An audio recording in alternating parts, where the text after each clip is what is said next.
না? জোরে বলুন হা না না। একটু বলবেন আপনারা। লেবু লঙ্কা টাঙান না? কিন্তু প্রশ্ন জাগবে না আপনাদের, লেবু লঙ্কা কেন টাঙানো হয়? মা লক্ষ্মীর প্রিয় খাদ্য হচ্ছে মিষ্টি।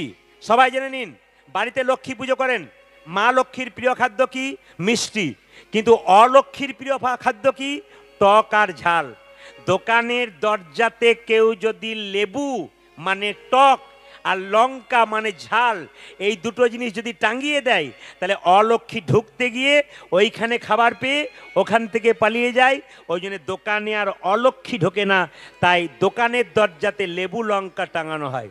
মায়েদেরকে বলে দিই, যে যেখানে বসে আছেন, বাড়িতে লক্ষ্মী পুজো করবেন, কিন্তু লক্ষ্মী আপনারা একা পুজো করবেন না। লক্ষ্মী পুজো হয় সেই বাড়িতে লক্ষ্মী চঞ্চলা হয়। অনেকে দেখবেন, আর যার বাড়িতে লক্ষ্মীনারায়ণ যুগলে আছে তার বাড়িতে চঞ্চলা নয়।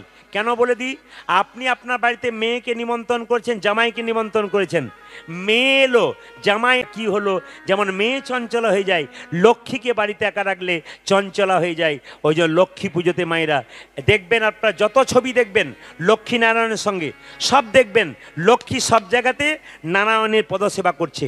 তাই প্রতিটি বাড়িতে বাড়িতে আপনারা কি বার লক্ষ্মী পুজো করেন? সোমবার দিন। কি বার দিন করেন? বৃহস্পতিবার। যাক, আমার জানা ছিল না, জেনে গেলাম। আচ্ছা, মায়েরা লক্ষ্মী পুজো কি বলেন? এসো মা লক্ষ্মী, বসো মা ঘরে, আমার ঘরে থাকো মা অন্ধকার করে। গোবর জলটা দেওয়ার একটা অর্থ আমি আপনাদের বুঝিয়ে দিই। গোবর হলো লক্ষ্মী, যে লক্ষ্মী দেয় দরজাতে তার বাড়িতে লক্ষ্মীর আসা যাওয়া হয়। মুকুন্দ সরকার বাড়িতে একটা গোপীনাথের মন্দির তৈরি করলো। সেই সময়কার বাংলার নবাব হুসেন শাহ তার কাছে চিকিৎসা করাতে এলো, আর মুকুন্দ সরকার গোবিন্দের মন্দিরে একটা গুণগান গাইছে। আপনারা সবাই হাততালি দেবেন। মুকুন্দ সরকার কীর্তন করছে, আর বাংলার নবাব হুসেন শাহ মালদা থেকে এসে পেটের যন্ত্রণা ভালো করবার জন্য ফকির সেজে দাঁড়িয়ে আছে। মায়েরা, ভগবান তিলক করতেন। এইদিকে আমার কপালে আপনারা তিলক দেখছেন, কিন্তু আপনারা তিলক করতে পারছেন না কেন? লোকে ঠাট্টা করবে বলে।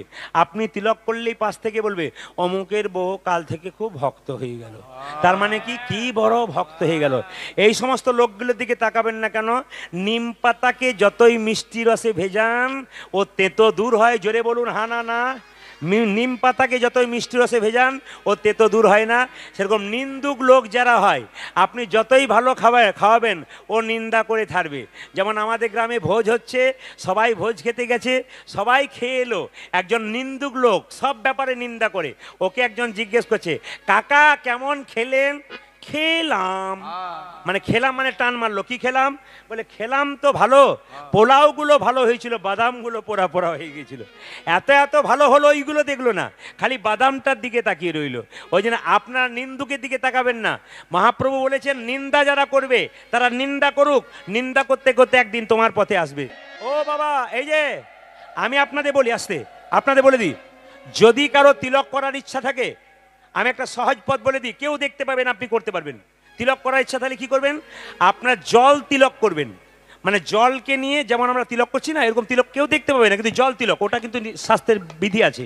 যদি তাও না করতে পারেন, তাহলে একটা কাজ করবেন, তুলসী গাছে জল ঢালার সময় আপনি জল ঢালছেন, তখন তুলসী গাছের নিচে যে মাটিটা রয়েছে না মা, ওই মাটিটা এই আঙ্গুলে করে তুলবেন। এই আঙ্গুলে তুলবেন কেন? আমার দিকে তাকান। এটার নাম বৃদ্ধাঙ্গুষ্ঠী, মানে বুড়ো আঙ্গুল। এটার নাম কি? কনিষ্ঠা। এটার নাম কি? তর্জনী।